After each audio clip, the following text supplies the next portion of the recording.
Sir,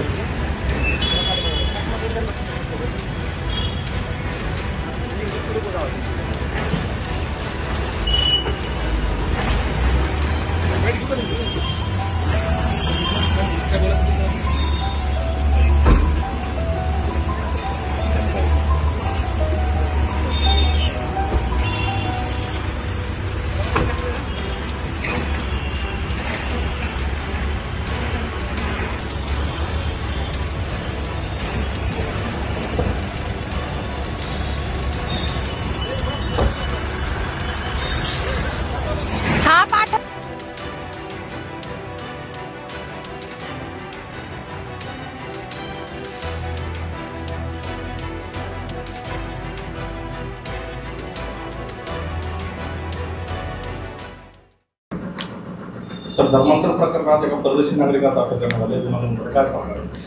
काल सकाळी 11:30च्या दरम्यानची ही घटना आहे.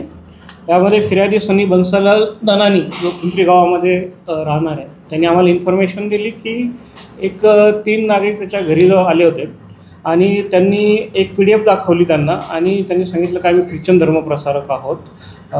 केवळ प्रभू येशू हेच एकमेव देव आहेत, इतर देव अस्तित्वात नाही आहेत आणि तुम्ही धार्मिक परिवर्तन केल्यावरती तुम्हाला आम्ही भविष्यात आर्थिक सहाय्य करू, अशा स्वरूपाचं कथन केल्याने हा फिर्यादी आमच्याकडे अप्रोच झाला. हे जे 3 धार्मिक प्रसार करणारे नागरिक आहेत, त्यापैकी एक जुवेनाईल मुलगा आहे, विधी संघर्षित बालक आहे आणि एक जो आहे स्कॅफर जेविन जेकब हा कॅलिफोर्निया अमेरिका इथला नागरिक आहे, अमेरिकन सिटिझन आहे. आणि त्याचप्रकारे स्टीवन विजय कदम हा आपला पिंपरी गावामध्ये अजमेरा कॉलनीमध्ये राहणारी इसम. अशा 3 लोकांना मी ताब्यात घेतलं आहे आणि त्यांच्यावरती भारतीय न्यायसंहिता कलम 299 त्याचप्रमाणे फॉरेन ॲक्ट सेक्शन 14C आणि 14B यान्वये आम्ही गुन्हा दाखल केला. आता पुढील कारवाई चालू आहे. परदेशी नागरिक भारतात कधीपासून आला होता आणि कशा प्रकारे कुठं राहत होता?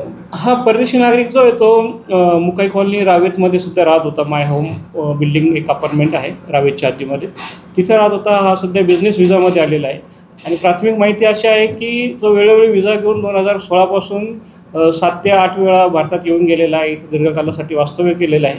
त्याचा आम्ही आता इमिग्रेशनकडनं डाटा घेऊन तपास करू. सर, त्यांच्या विरुद्ध काय काय कलम लावले?